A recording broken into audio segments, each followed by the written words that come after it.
Guys funny comment.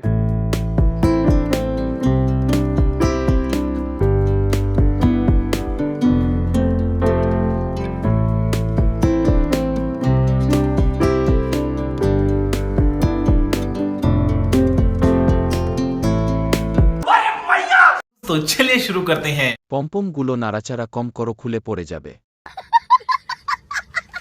এই রকম একটা মেশিন যদি গড়ে থাকে, বাজার থেকে দুধ কিনতে হবে না। এত দেখি সুপারি গাছে নারিকেল ধরছে। এই কথা যদি আরেকবার তুমি মুখে আনো না, তোমার ওই মুখে আমি ঝামা ঘষা দিব। এত বড় বড় ডাব দুইটা কে করলো? ভালো হয়ে যা, এখনো সময় আছে। এমন করো কেন? তোমার কি চুলকানি আছে? এভাবে ঝাঁকি দিও না, ছিঁড়ে পড়ে যাবে। গাছের থেকে গাছের ফল বড় বড়। ভাই, গাড়ি যত বড়ই হোক না কেন, তেল ঢুকানোর জায়গাটা একই হয়।